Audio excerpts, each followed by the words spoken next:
Can a broken brain actually teach itself to work again after every expert has given up hope?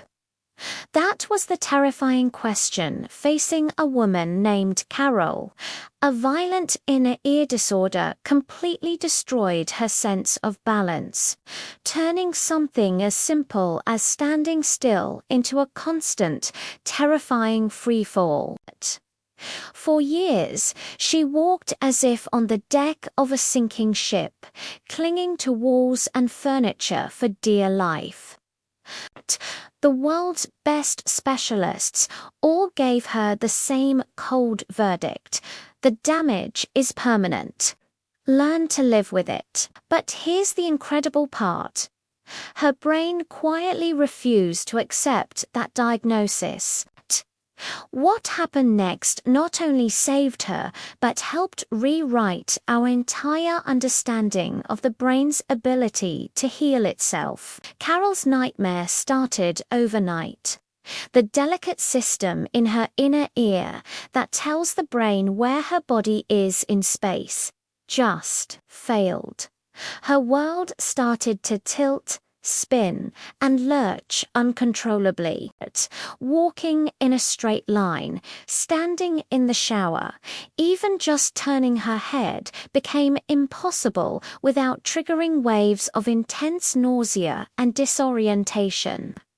Doctors confirmed the nerve pathways that carried balance signals were essentially gone, and they wouldn't grow back.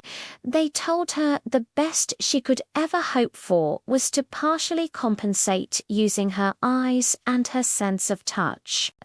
Imagine being trapped in a private, tilting universe that no one else can see, with no hope of escape. Years into this struggle, Carole met a maverick neuroscientist named Paul Bach-y-Rita. He had a radical idea. Instead of trying to fix the broken parts, what if they could give the brain new balance information through a completely different route: her skin? This idea was based on the emerging science of neuroplasticity, the discovery that the adult brain isn't fixed like a computer circuit, but is a living network that can physically reorganize itself. If this was true, maybe Carole's brain could learn to listen to signals coming from somewhere else, build new neural pathways, and construct an entirely new sense of balance. The experimental device they built was strange.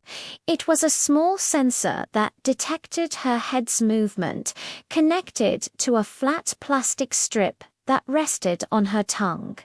Why the tongue? Because it's packed with sensitive nerve endings.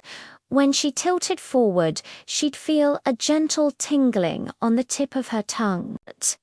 When she tilted back or to the side, the tingling pattern would move. At first, it was just bizarre.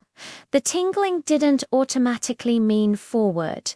She had to consciously focus, try to match the strange sensations on her tongue with what her eyes were telling her. The early sessions were exhausting, but they gave her something she hadn't felt in years: a tiny flicker of control. Then came the turning point. After one of her training sessions, she took the device off her tongue and, for the first time in years, the world wasn't spinning. For a few glorious minutes, she could stand and walk normally before the old instability flooded back. But those few minutes were explosive. It meant the device wasn't just a temporary crutch.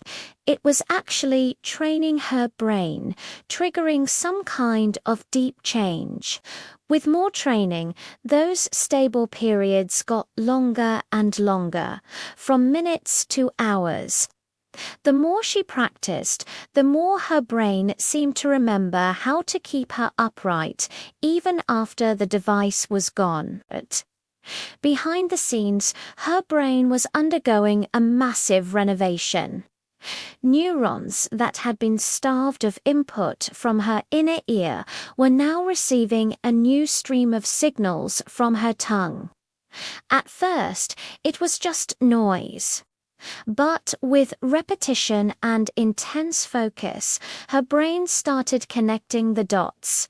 It strengthened the pathways that linked specific tongue tingles to her body's position in space.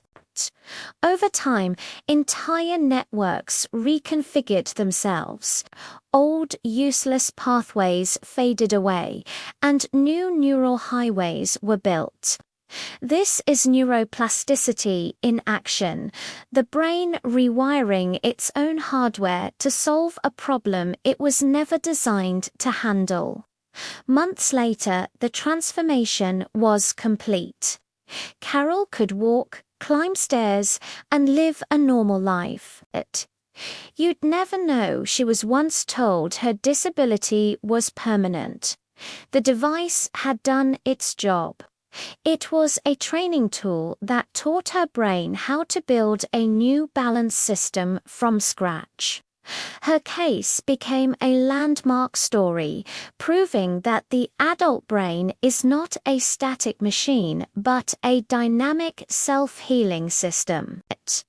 It inspired a revolution in treating conditions like stroke and brain injury, shifting the focus from just compensating for loss to actively driving the brain to form new circuits.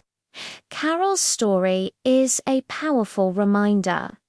Neuroplastic healing isn't magic, and it isn't easy. It demands hard work, repetition, and focus.